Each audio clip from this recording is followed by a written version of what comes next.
It's Reality Check with Craig Price.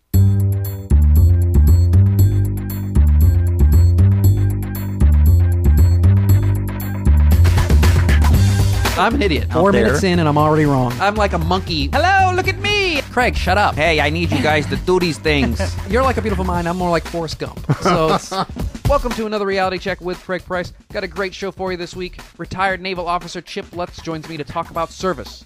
And he was in the military for 22 years, so he knows a thing or two about service.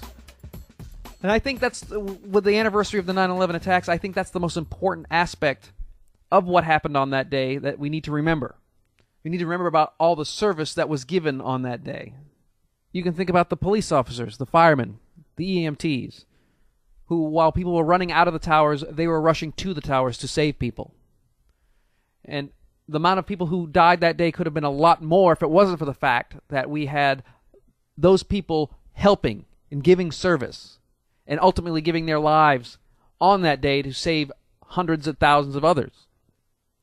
You can think about the Flight 93 of United, where ordinary citizens took their own fate in their hands and realized that, look, we've got to do something because this plane is now a weapon and we need to save others. And that may cost us our lives, and it ultimately did. You can think about the people at the Pentagon who, when that plane hit, were struggling and fighting to rescue others, to make sure that everything was secure and make sure everybody was safe.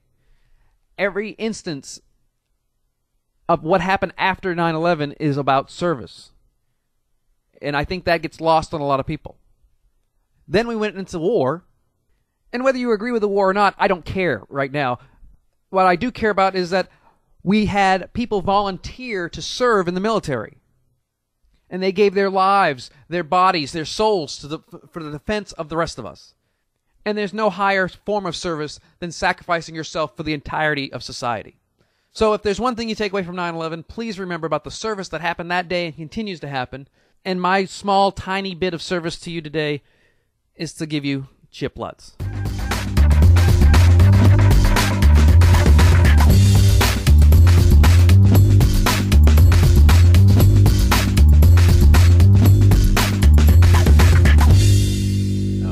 Across the street at the Hilton. It's pretty nice. My room's pretty awesome. Yeah, this sucks. This is like I feel like for a Marriott, and they don't sponsor the show, though if they'd like to, they can call me.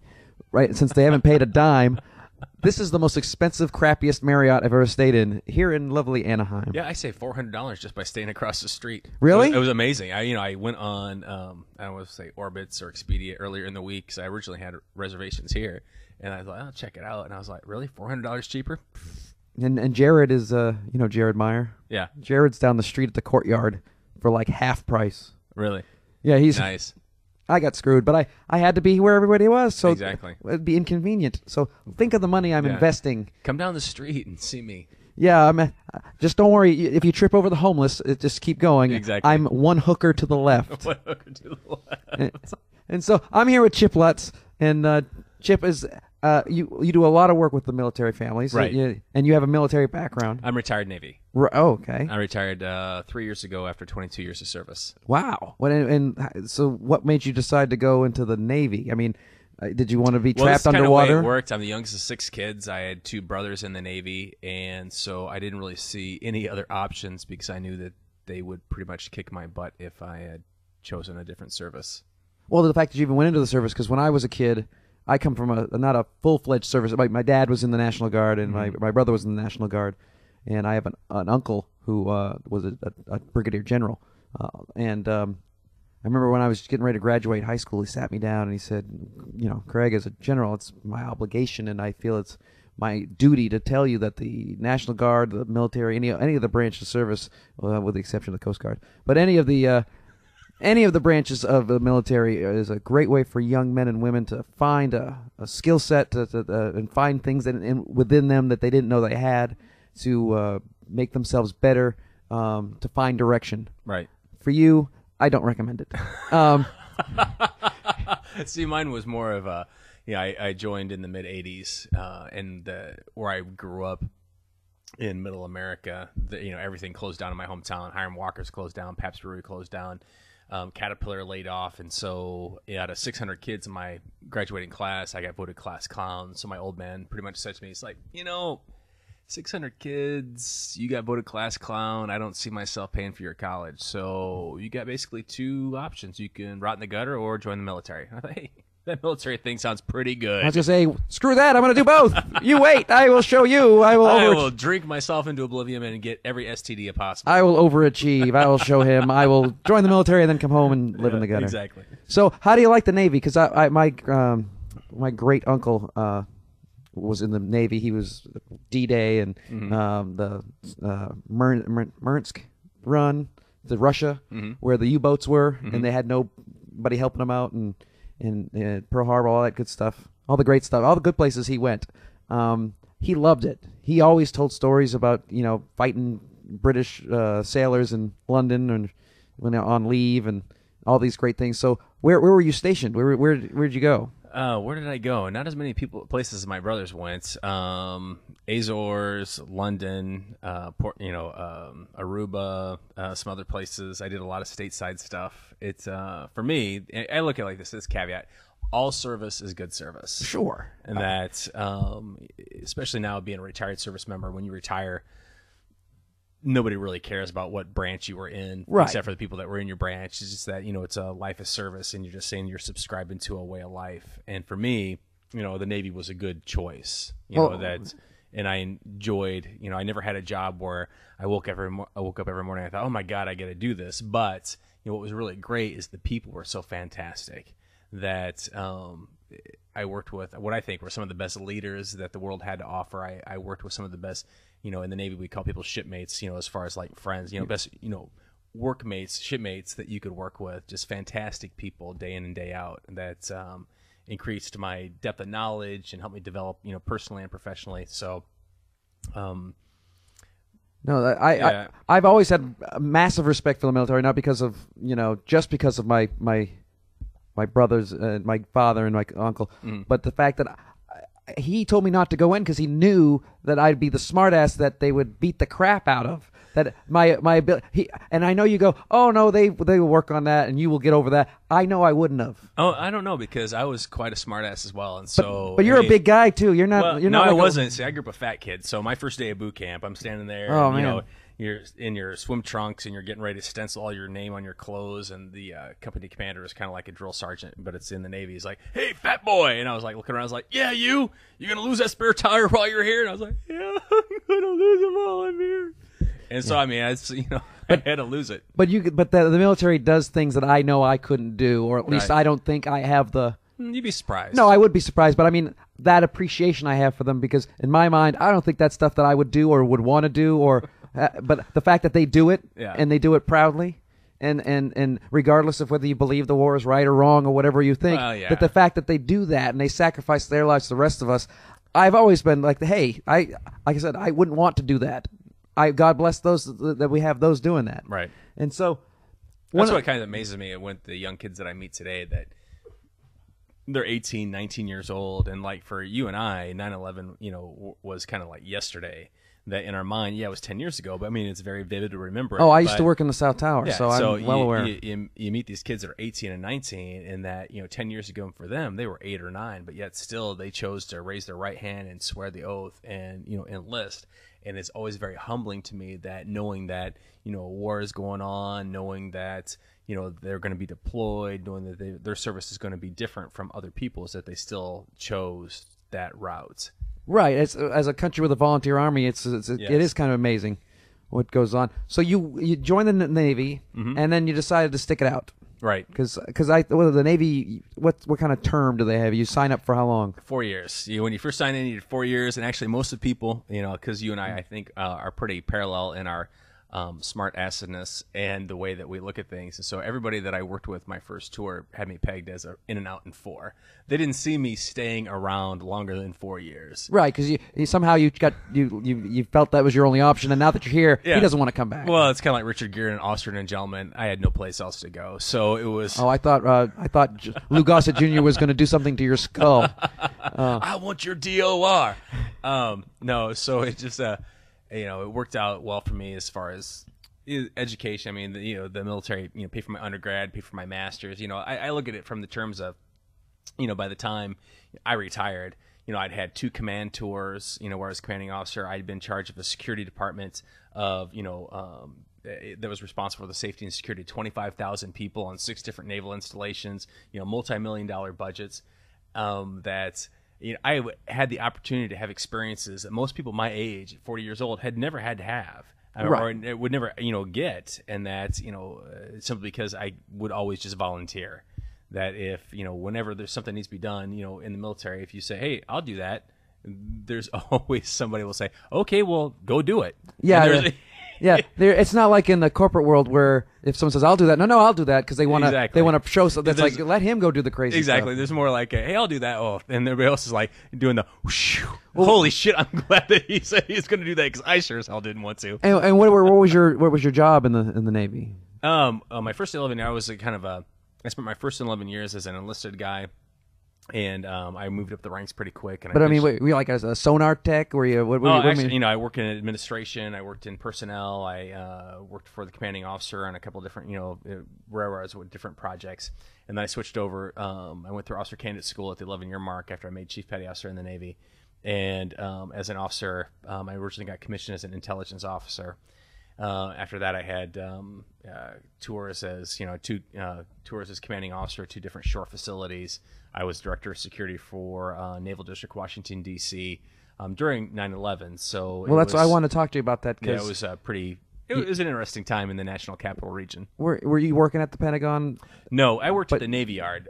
We had 6 different installations that I was responsible for security for. Whether at the Navy Yard, then different areas throughout the National Capital Region. The Pentagon is controlled someplace else. Now, we were a mile and a half down the road. So, but there within the National Capital Region, it was a fairly dynamic time because the plane was. We could see the smoke, right? So, well, sure. You're a mile away. You probably could have heard it fly by if it was in that situation.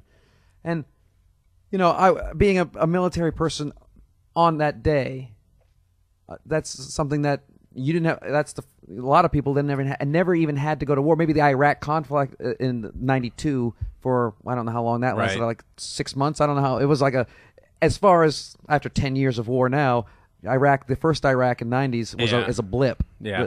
What was going on in your head that day when you're as an enlisted person? Actually, it was kind of a surreal day. For me, I was in charge of the security department, and I just met with my supervisors that morning, and it was a pretty interesting morning because just the day before, on September 10th, the President Bush had visited the Navy Yard, and so we had spent 3 months working with the Secret Service to make sure that everything went off like clockwork.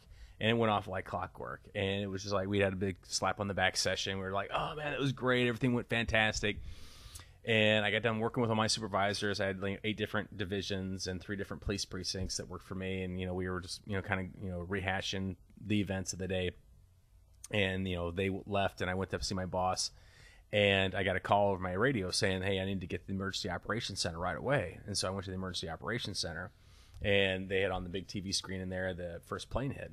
And it was kind of interesting because the guy that I was working with said, man, that's like a strange accident, that, the plane would hit. I said, well, I don't think that's really any accident. I said, I don't even fly. I don't think that I would hit a tower. I think I'd be able to miss that. Yeah, it's pretty obvious. Yeah, it's pretty obvious. I mean, if I had no clouds in the sky, I think that I would be able to miss that, even though I'm not a pilot. And then just as we were watching that, the second plane hit. And I called down, we decided that we needed to do some kind of...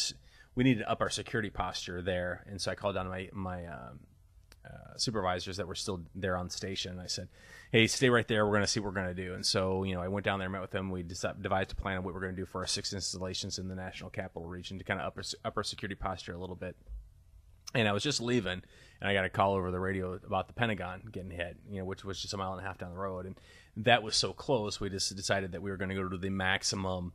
What we call force protection condition. Like lockdown. You're just going to go massive lockdown. It's kind of like a Roach Motel. Nothing comes in, nothing goes out. And so we locked it down. And we locked it down. We locked down all 6 of our installations within 30 minutes. And so nobody was leaving. Nobody was going in. We had people that wanted to leave. NCIS was coming to me on stage and say, hey, what do you need? And I just, what I needed was crowd control.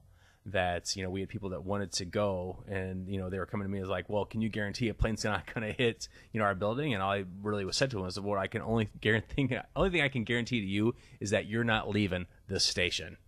Yeah, that's the only thing I can guarantee to you. Yeah, because you have no idea. Like you're Osama bin Laden. You know what's going on. Oh, so, yeah. No, sorry. There's going to be another one in a couple minutes. Just hold tight. Yeah. So it was such a surreal day, and we, for me and most of my people, we lived there for the next week. I didn't go home. I lived there. I called my wife and I was like, "Hey, can you come bring me some fresh drawers? I just need to change my underwear, please." Well, you've been sweating. It's, I mean, but we lived there. And what was kind of funny about the whole thing is that my wife, God bless her, she would, at the time, we had 4 kids, and she didn't, she worked at home as far as, taking care of everything, and she would make me these huge lunches, huge. And so every day I'd have like all this excess food that I'd put in my top left drawer, and I had this big drawer full of food. And all my guys would make fun of me. They're like, "Oh, Lieutenant's got all this food sitting there." I'm like, "Look, one day when we go to the maximum condition and we're going to want something to eat, we're all locked down, there's nothing to eat, you guys will be like, 'Oh, Lieutenant, can I have that package of oatmeal? Oh, Lieutenant, can I have that can of soup?'" Apparently you work with a lot of old ladies. Oh. That was good. Like my grandmother, "May I have some of that oatmeal?" That was the best. Well, anyway, so but what you're saying is the people there are whining. So that was my day of reckoning right there, because I took my drawer with all my food, I emptied it, because we'd been there like 2 days and we were tired of eating the crap that they were giving us, and so I emptied my drawer into the table that was in the middle of the room, kind of like our battle table we were playing and stuff. I was like, "Look, eat up. I know you guys have been waiting for this day. There's oatmeal there. There's this there." And so, yeah, within 24 hours, everything on the table was gone. So they just chowed down. Yeah, yeah. And so now 9/11 happens, and a couple of weeks later, we immediately said something's going, but we start getting people ready to go to Iraq. Mm-hmm. Where were you in that situation because you only retired a couple of years ago, right?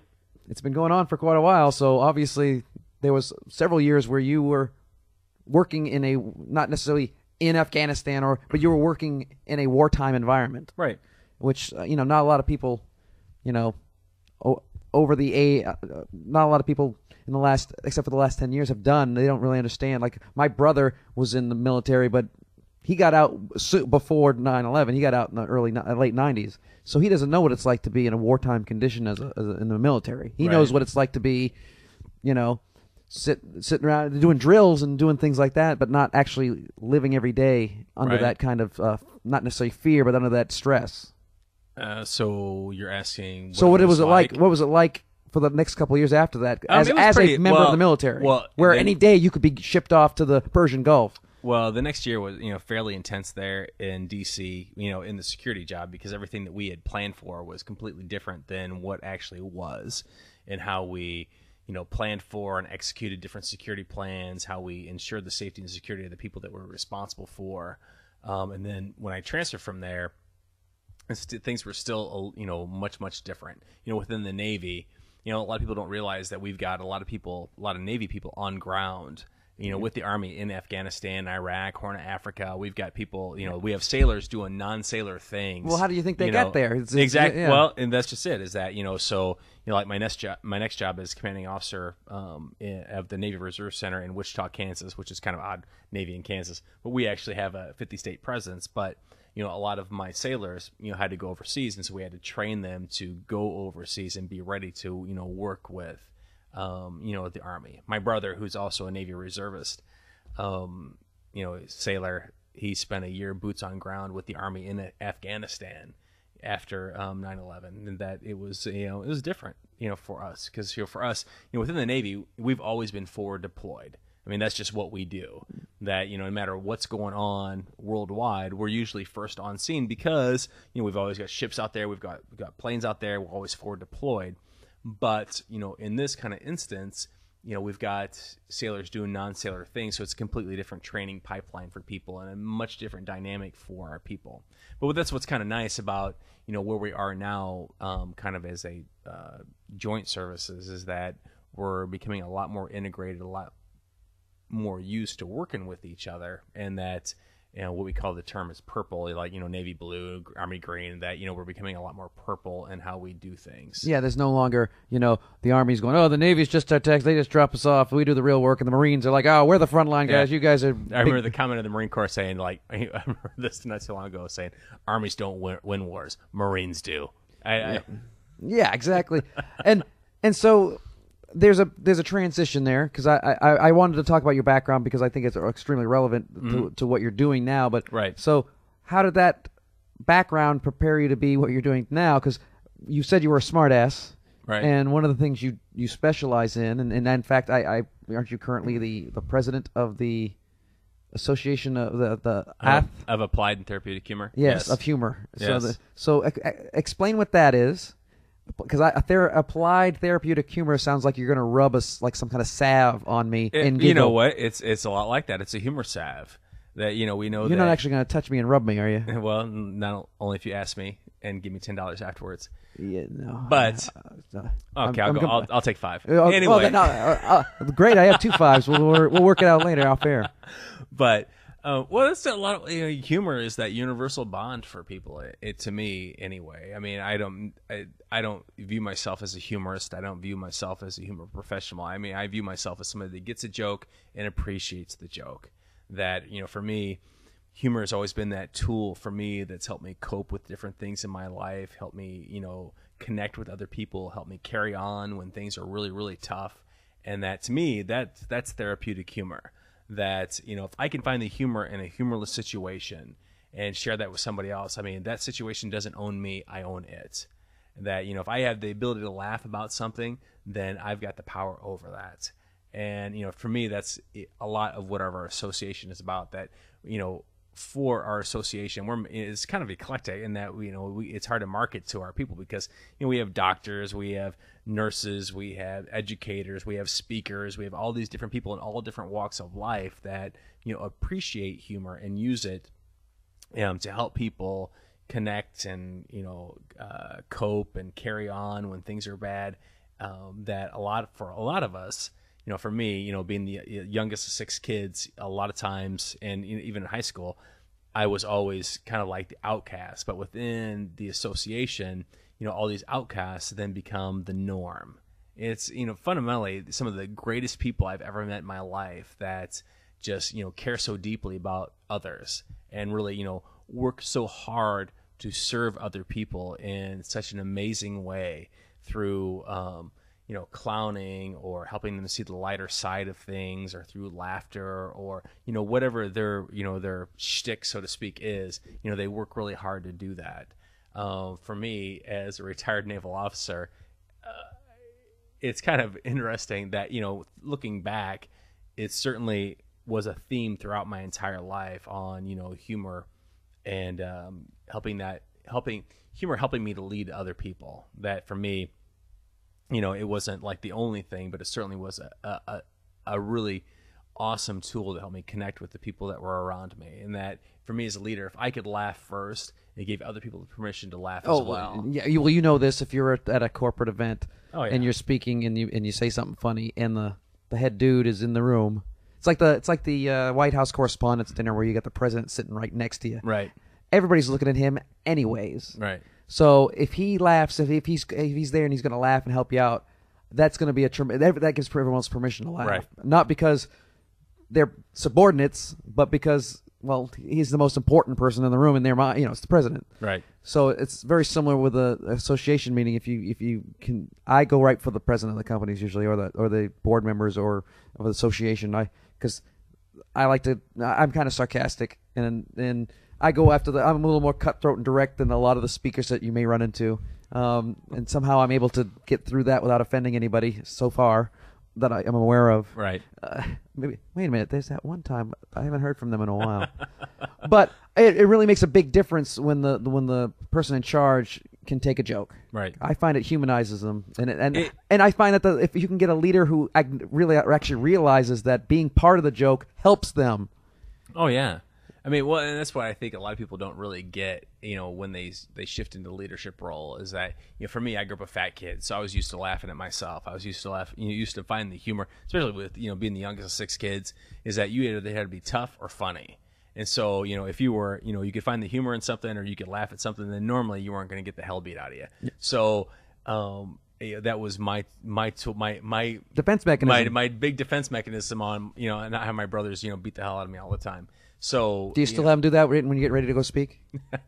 Have your brother show up just for old time's sake, I'm really nervous. And he hit you up and then off you go? It was funny with being the youngest kid that regardless of how successful you are, you're always the youngest brother. It didn't make a difference what's going on. You get your book published, you're like, oh yeah, whatever. It's not important. You get another book published, yeah, whatever. Whatever. It's a constant thing. You're never a hero in your own backyard kind of situation. Exactly. Yeah. So, but you use the applied therapy humor. Am I saying it right? Therapeutic humor. Therapeutic humor. All the time because you work with the DoD right now on pre and post deployment with the families. Do you work with just the soldiers? Do you work with everybody? Tell me what you do with them. Well, I work on the front end, on the back end. Beforehand, I will work with people that get ready to deploy and their families on coping strategies for how to stay, if it depends on what they're looking for. Obviously I would meet with the meeting planner and ask what they're looking for, but a lot of times I'll do sessions on how to stay mentally up when things are bad, how to keep a great attitude, how to stay connected during the deployment cycle, using different strategies. Give me an example of a strategy of a strategy well, you give them. I'll tell you, for me, not only was a service member, but I was also a service member spouse. That my wife in March 2003 got deployed, and I became a single parent of 4 kids, ages 10 and under. And can you tell me who deployed her? I did.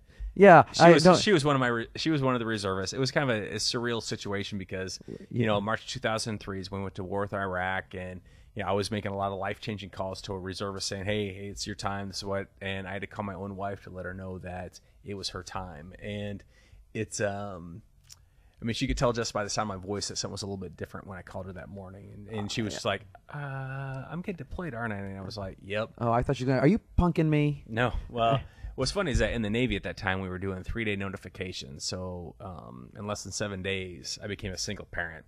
Wow. And so for me, what I tell people is that, we can stay connected. And back then, in 2003, we didn't have Skype. Now Skype is awesome. I wish we had Skype. Maybe Skype was available. I had no idea what it was. It was horribly expensive. They did have it, but it was like not Skype. It was satellite communication that cost $10,000 to install. We didn't have that. So I had like my phone card. We talked. As much as we could talk. But now, that's certainly one connection strategy. But what I tell people as far as like using different connection strategies, my wife, I talk about being unpredictably predictable. That my wife could always predict that she was going to get some kind of package from me. I would mail something, but she could not always predict what was going to be in there. That I would always, send something kind of funny, to kind of lift her spirit and, to make her laugh, and then she could share that with other people, and they would feel good as well.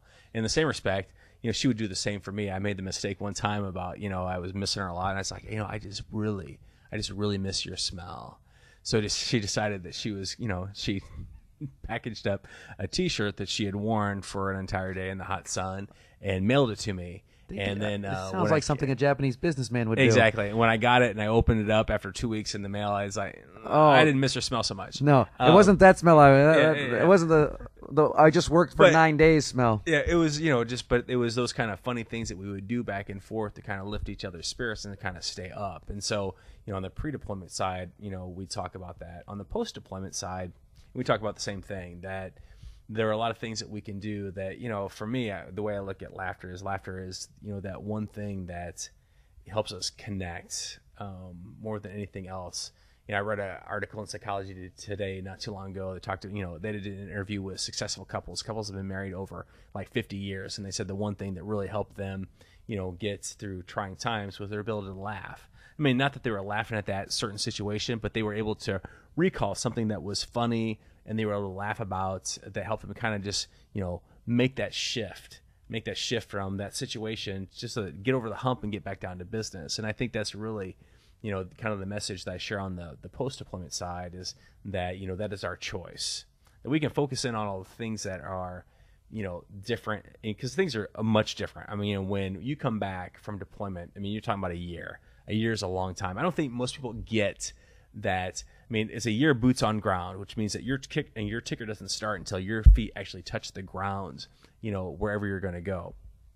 And so you do your 365 days. That doesn't count the training time up to that. So you might have 3 to 6 months training time before that year starts. So when you get called up, it's really a year and it might be a year and a half. Wow. And some of the programs that I go do, I'll have people raise their hand on like how many times they've been deployed. I've had people in my audience that's been deployed 5, 6, 7 times in the last 10 years.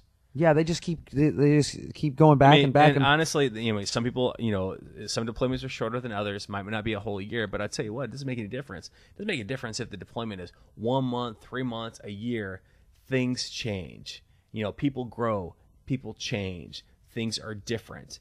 And that's an adjustment when people come back. And I think don't forget that some of the experiences they're going to have in a wartime environment, especially if they're deployed to Afghanistan or Iraq. I mean, because they may get deployed in the Navy just outside of Tripoli, right? Where maybe they're in a support, since in that particular conflict's more support, so they're not going to see the trauma of someone who's deployed in Afghanistan, where you got people with legs missing and body parts going all over the place, because it's a true real-time war situation. So that you have to also include some of the trauma that they get psychologically from what's going out over there. Right. Because I don't think that's the part I couldn't handle. Well, it's amazing how resilient our people are. I mean, honestly, I like I was talking about before, I'm always humbled by these people that I meet that serve, that's, give it all. And, for God, country, mom, and apple pie, whatever their thought process is, they just say, I'm going to serve, I don't care what it is, I'm going to give it all. And, they'll, continue to raise their hand and volunteer no matter what the consequences. And they'll sacrifice a lot. And, what I think is really nice with the Department of Defense, anyhow, is now they're realizing that deployment takes a toll on people, and that they're trying to, in a way, help people adjust as much as possible when they get back. That that every dollar that we spend now on readjustment is going to save us 10 later on. That if we help people, and not that when I go out and speak with on a weekend. If I can give people 1 or 2 things that they can use, great. But it's like anything. Any of us to go out and speak. I mean, people are going to hear you if they want to hear you. They're going to take what they want to take. I tell people if I could walk into a room full of people and change every single body's life in 45 minutes, I would charge a hell of a lot more. Yeah, because that's impossible. Because the people will only change if they want to. Right. So for me, I kind of look at it as that that if I get one or 2 people that I know are going to use some tools that I give them on how to deal with stress or how to deal with anger or how to think about their thought process a little bit different to connect better with their family members, that's great. That if they're not going to use it right now, if they're going to use it later on, or if they're going to share it with somebody that they don't need to, somebody else that they know that needs it, that wasn't at that event, that they can go back and share it with. That's the main thing. That with us within the people, and we've got probably 40 speakers that go out and work within this this venue. That on a weekend, we're not looking to open up gaping chest wounds for people and send them out the door. Yeah, we're sobbing and crying and miserable. We're just looking at people giving like 1 or 2 tools that they can use, 1 or 2 tools that you can use that is going to help you cope, adjust, connect. That's really what it's all about. That the choice to use them is yours. Well, like anything, is that if you choose to use it, then you change your life. I'm not changing your life. You're changing your life. All I'm doing is giving you some suggestions. Is that this is what's worked for me, and that if it worked for me, being the average Joe, these are strategies I use. My wife was deployed to stay up, to stay focused, to keep my family connected. And when she got back, these are the things that we did. Then if you can take something from that and use it, great. And I'm happy to share that with you. Well, before we'll let you go here. Before you're deployed from here, you have a book out that's called the Lavatory Leader, which makes it sound like you are like using some colonics or something to get people to be more forceful. Well, it's kind of the reason it's called that, and I will tell you quite honestly, is really my wife. Is that I I do a monthly newsletter. I mean, when I do on weekends with DoD is much different from what I do during the week with associations and businesses. Well, sure. That's why I wanted to make sure that people know that there's more to you. Speaking on leadership and attitudes in the workplace, and then on the weekends I work with the military on stress and so forth. But in this monthly newsletter I do, I write an article, and it's been pretty successful. About 14 of my articles got picked up by Zig Ziglar and put in his newsletter, which have gone global. And so all these articles I didn't know what to do with, and I was trying to take them make one coherent thought, which was difficult because I've got like adult ADD, and I don't think like that. And my wife, in her brilliance, was like, what you should do is make a bathroom reader. And I was like, oh, that's so brilliant. I do my best work there. I do my best work there. And not only that, but I have every intention of finishing every book I start, but I rarely, if ever, have the time. So I thought, well, that's beautiful. So I bought the domain name Lavatory Leader. And it's leadership. You didn't have to bid on that one? Nope. Leadership strategies and ideas guaranteed to get you moving. Anyway, see, that makes it sound like it gets you moving. It sounds great. I mean, it's a great catch. I'm interested in. I can't wait to read it. It's just that it sounds like it gets you moving. It sounds like brand or something. Each article in there is under 1,000 words, so it's easily digestible and executed or evacuated on that day. Where so it's got an action step for each day, and so it's to me it was. And my old man, God bless him, had every version of Uncle John's bathroom reader. So in my dedication to the book, it was mainly for him because I didn't know if he was going to be around when it got published because he had gone through a big round of lung cancer and so forth. And so I was like, I'm gonna do this, and so I was really excited about getting it done and getting him a copy. And so it's kind of a bathroom reader, but I'm more proud of it than I am pretty much anything else that I've done. Well, you should be. You should be. And for the civilians out there that want to know more about you, where can they find you? They can find me at www.covenantleadership.com or chiplutz.com. Chip Lutz. Well, Chip, thank you for your service. As as in the military, as a retired Navy man, I appreciate it, and I know my listeners appreciate it well. Much. We thank you that you're actually spreading humor around because as a former comedian, I like to know that not everybody is, spreading sunshine and crap. You're sending humor, which is a lot different. I think resonates a lot more than hopes and dreams that are never going to be fulfilled. Yeah. Oh, that's a great way to end. With that, I will flush you out of here. I appreciate it, Chip. Thank you so much, Craig. I appreciate it. I want to thank my guest Chip Lutz for joining us. I certainly appreciate his time and his service to our country. Please remember, if you have any questions or comments, you can email me at craig@speakercraigprice.com. You can go to the website at realitycheckpodcast.com. There you can hit the iTunes, subscribe to the RSS feed, or like us on the Facebook page. If you do that, every Tuesday it shows right up in your feed. You don't have to do anything, just listen to it from right there. We'll see you next week.